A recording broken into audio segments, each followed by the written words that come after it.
안녕하세요 여러분, 셀리입니다. 디자인을 아예 해보지 않으신 분들이 열심히 제작을 해서 결과물들을 보면 너무 촌스럽고 친밀성이 떨어지는데 이유가 당최 뭔지 모르겠다 하시는 분들이 있어요. 그래서 좋아 보이는 디자인을 단순히 감이 아니라 바로 왕초보 분들도 따라할 수 있는 공식을 쉽게 알려드릴게요. 이 공식들만 계속 연습하시면 디자인을 아예 몰랐던 분들도 바로 금손소리 들으실 수 있습니다. 자, 그럼 바로 시작을 해볼게요. 친밀성이 높은 디자인 공식 첫 번째는 바로 텍스트입니다. 텍스트를 가장 먼저 말씀드리는 이유는 이 텍스트를 보고 고객들은 우리 제품을 인지하고 판단하기 때문입니다. 근데 이런 텍스트 배치들을 잘못하시면 고객은 이탈을 하거나 눈의 피로도를 굉장히 많이 느낄 거예요. 그래서 제가 이렇게 실제 예시 이미지들을 가져와서 어떻게 고치면 좋을지 한번 봐보도록 하겠습니다. 제 BDT 수강생분이 만든 이미지로 예시 자료를 가지고 와봤는데요. 자, 우리가 먼저 텍스트에서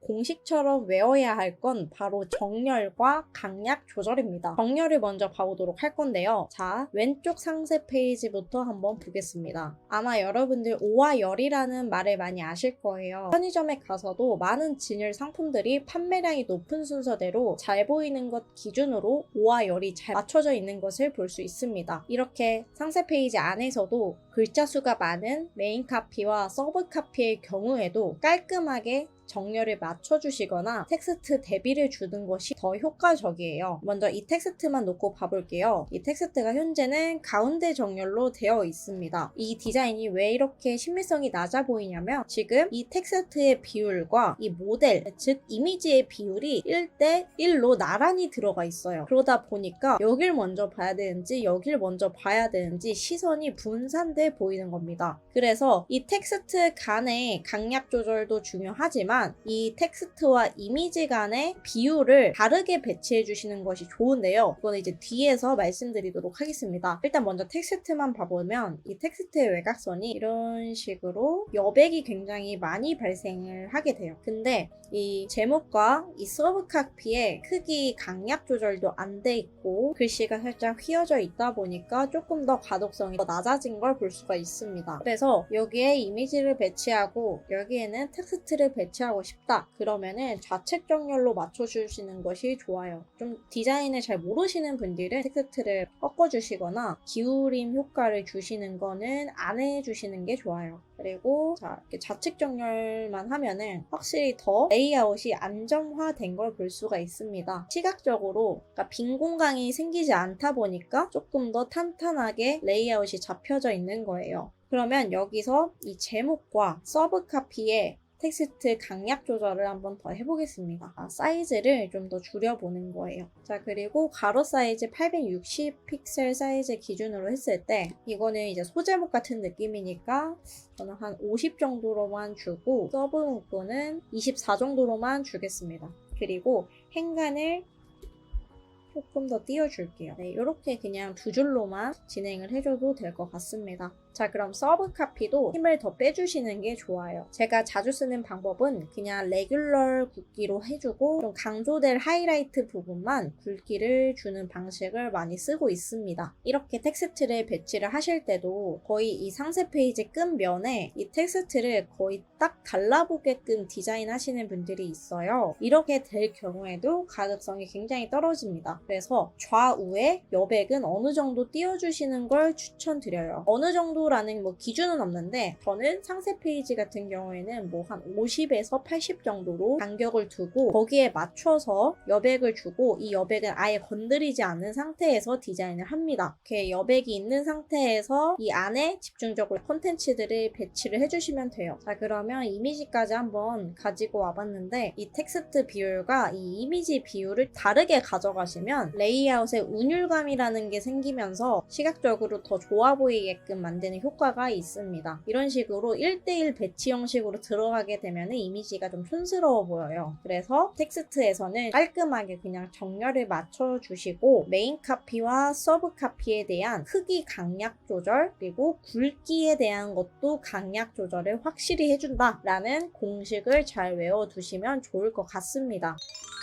밑에서도 그 이론을 적용을 해볼게요. 자, 이렇게 배치가 되겠죠. 이게 이제 소제목 같은 느낌이라면 이거는 대제목으로 사이즈를 더 키워주시는 게 좋아요. 그러면은 지금 50이니까 차라리 70까지 키워주시고 단락 구분을 해주시는 게 좋겠죠. 그래서 이거 같은 경우에는 가운데 정렬. 여기서는 뭐 좌측 정렬로 해주셔도 되고요. 가운데 정렬로 해주셔도 상관없습니다. 왜냐면 한 면에 이 텍스트 하나만 배치가 되어 있기 때문에 이 가운데 정렬 배치 방식이 조금 더 주목도를 더 높이는 효과가 있어요. 그래서 저는 이런 대제목을 배치하고 이미지들을 배치한 이 레이아웃을 많이 사용하기 때문에 여러분들도 괜찮으시다면 이 레이아웃 배치를 참고해서 제작을 해보시면 좋을 것 같네요. 자, 그리고 여기 부분은 제가 이미지 파트에서 다시 한번 말씀을 드릴게요. 지금은 이제 텍스트 공식에 대해서 말씀을 드리고 있습니다. 보시면 여기는 이제 두 가지 사이즈 표죠. 여기가 이제 제목이 되는 부분이고, 여기가 이제 제목이 되는 부분이고, 이게 내용.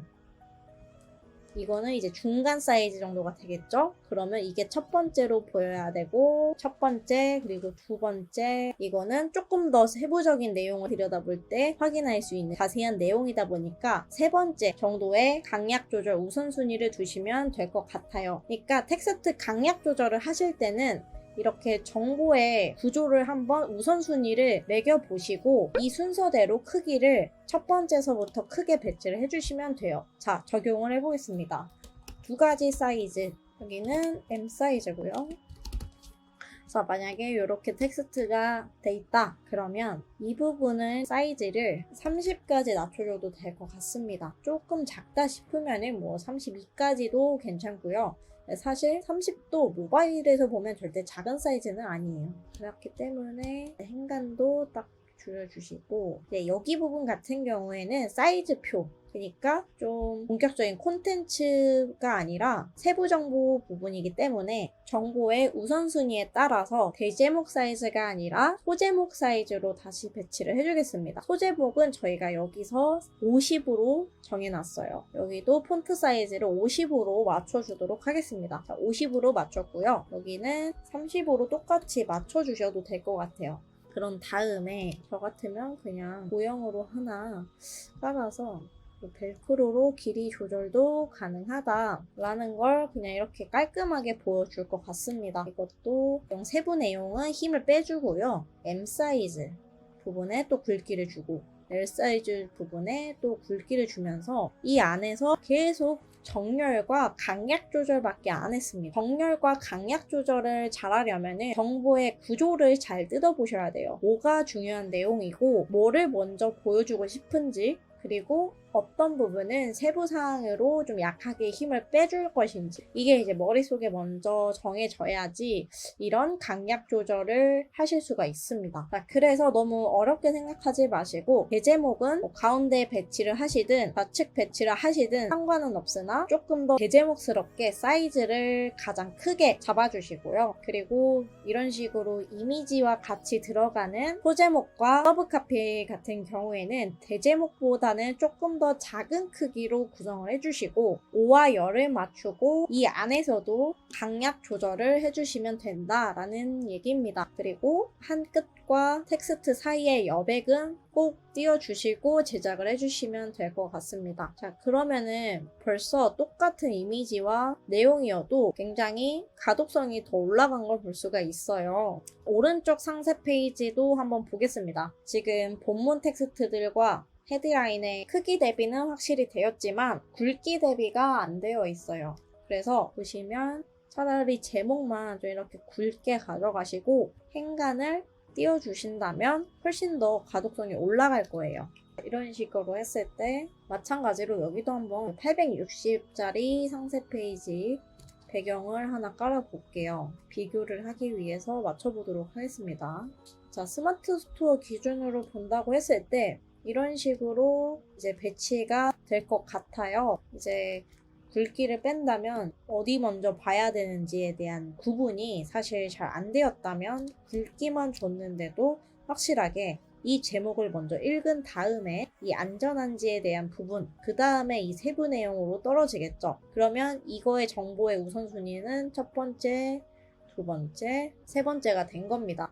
한 번 더 밀도를 높이는 방법이 있어요. 이렇게 그 제목 카피가 길어진 경우에는 제목 카피에서도 한 번 더 정보의 우선순위를 쪼개보시는 것이 좋은데요. 그래서 고민하고 계신가요가 한 묶음이고 부모님께 어떤 지팡이를 보내드릴지 고민하고 계신가요? 단락 구분을 지어서 부모님께 어떤 지팡이를 보내드릴지 고민하고 계신가요? 라는 호흡을 끊어지는 용도로서 단락을 구분하시면 훨씬 더 가독성이 또 높아집니다. 이 상태에서 여기서도 이런 식으로 굵기를 조절해서 강조하고 싶은 부분만 강조를 하는 표현 방식도 있습니다. 저희가 지금 상세 페이지만 보더라도 텍스트가 엄청 많습니다. 텍스트가 이렇게 많은 디자인 제작물 같은 경우에는 이런 텍스트 배치들을 어떻게 하냐에 따라서 디자인 퀄리티가 사실 엄청나게 차이가 나요. 그래서 텍스트 파트에서 신미성을 높이는 방법은 요약을 하자면 총 4가지가 있었습니다. 이미지와 텍스트를 배치할 때는 텍스트는 좌측 또는 우측 정렬이 가장 좋고요. 두 번째는 메인 카피와 서브 카피의 크기 대비를 확실하게 주는 겁니다. 그리고 세 번째는 한 번 더 굵기 대비를 통해서 내가 말하고자 하는 더 강조하고 싶은 부분들을 강조해 줄 수 있는 거죠. 마지막으로 4번째가 가장 중요한데요. 그 이미지 안에 텍스트들의 정보의 우선순위를 매기고 더 중요한 순서나 더 빨리 보여주고 싶은 내용 순서대로 텍스트 크기를 강약 조절을 해주는 겁니다. 당장 밀도를 높일 수 있는 방법들에 대해서 설명을 드렸고요. 굉장히 자주 하시는 실수들이고 디자인을 잘 모르시는 분들 또는 신입 디자이너 분들도 많이 실수하시는 부분들이에요. 지금 현재 제가 2개월마다 오픈하고 있는 비즈니스 디자인 PT가 오픈이 됐어요. 비즈니스 디자인 PT는 말 그대로 온라인 비즈니스에 필요한 모든 디자인을 알려드리는 강의고 비전문 툴과 피그마 그리고 AI 같은 최신 툴들을 접목해서 가장 효율적으로 빠르게 고퀄리티 작업물들을 생산할 수 있는 코스로 커리큘럼을 만들었습니다. 왕초보 분들을 대상으로 만든 교육 과정이고요. 앞으로 심화 과정이나 포토샵, 어도비 같은 다양한 디자인 강의들도 준비될 예정이니까요. 많은 관심을 부탁드리도록 하겠습니다. 자, 그럼 이번 영상도 시청해주셔서 감사드리고 다음에 더 유용한 정보로 찾아뵙도록 하겠습니다. 감사합니다.